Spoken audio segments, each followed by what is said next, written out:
Guys, let's get to the news of the afternoon. Rupper, what's your initial impression of the Eichel extension? I mean, I think the world of him as a player. We talk about Jack Eichel all the time. This is the same narrative all the time. I don't know how Vegas does what they do. They're just incredible at, they know who they want, and they get it, and they secure it, and they move forward. Like, this is mind-blowing to me how they do their business, but I got a ton of respect for it, because this is, Jack Eichel last season I thought was the best we've ever seen him.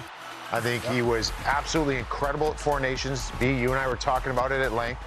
I don't know if we've seen the ceiling yet on him. Maybe this contract says the same. Yeah, the Vegas Golden Knights have been in win-now mode since before they played a game. Forever mode. Yes. Yeah, they are just going after it. They really don't care about 2, 3, 4 years down the line. No. They want to secure the players that they want. Right now, that's how they had to do it. Max term for Jack Eichel, not max dollars for Jack Eichel. Could have gotten more. Absolutely could have gotten more. He's worth more, but no tax state. He's already made a bunch of money. His situation's different. Wasn't gonna, take him to the cleaners. Probably saw what Connor did. This is a great deal. He's worth it. I mean, and he's not going to be hurting for any coin anytime soon. So I love it. I love the deal. I'm happy for Jack. He's, the narrative around him, surrounding him, how far has that spun on its head since he's left Buffalo and what he's been able to do in Vegas? Yeah, I mean, you guys have said a lot of what I'm thinking as well. It's one more guy off the table for 2026. That free agent class is dwindling by the day. Some July big 1st is going to stink. Going to be a little bit of a snoozer, but, good for Jack, good for Vegas. Yeah. Like you said, what's going to be interesting, though, is they're tying their future and their cap space to Mitch Marner and Jack Eichel for the next 7 to 8 years. So I think it's going to be great. I think it's going to be electric, Brian. But again, let's see how they haven't played a game together yet. So I'm interested to see how they play well. Thank you, Brian.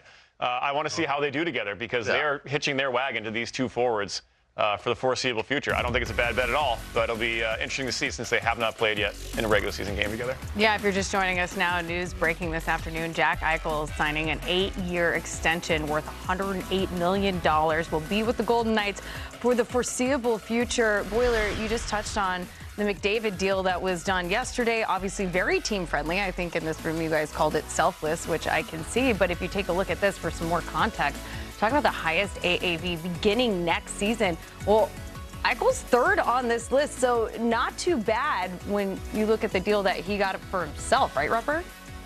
No, I mean, but I think, to Brian's point, that the market that was set by Kirill, you could argue that there's more dollars out there if he wanted to go. But I do think there's something to be said, and we're talking about a lot of money. So I think there's probably going to be some people rolling their eyes where we're like, oh, he left money on. They don't feel bad for the situation, because it's $13.5 million. It's your piece of the pie with the cap continuing to go up. You're happy where you're at. You've won a Stanley Cup. You're there in Vegas. Like, why would you leave? They brought a new shiny toy to come play alongside you that had 100 points last year. Like, there is no reason to go anywhere else. Jack knows that, and we're seeing that, I think, across the league. Yes. We'll get to those guys later. Guys are extending to win but they're right now. extending It's fun to see. Because guys want to stay to win. Why would you go look elsewhere? You can go chase the dollars, but you don't need to. I think your happiness and competing for a cup probably matters more, right? It does, because I think this number, it's not small by any means, and 13.5 is a ton of money. But if the cap goes to $125 million and he's got 5 years left on his deal, it's going to be interesting. But again, you can't complain when you get the money that you get. You sign up for an 8-year deal. That's great. That's great security. There's a lot of positives to it. You really can't predict what's going to happen in the future. I think the Vegas Golden Knights try to probably project where the cap might go. They have these two great players locked up for 8 years. Yeah. And if the league is still as healthy and doing as well as it is financially, They'll be hovering around that 10% of the cap. They'll have flexibility to get more guys. The best players are usually 15%, 14%. Right. You know what I mean? Like, it'll set them up well. So projecting in that way it'll help them. Yeah, I think these guys are very aware of their legacy, of what it means to win, what it's going to say about them when they're done playing. And I think hockey, unlike some other sports, you need 20 guys. We saw this Florida Panthers this year. As good as their best, highest paid players were, they needed all those other guys to win those Stanley Cups. I think these guys are aware of that, and they're understanding that, hey, there's only $100 million to go to 20 guys on our roster, essentially.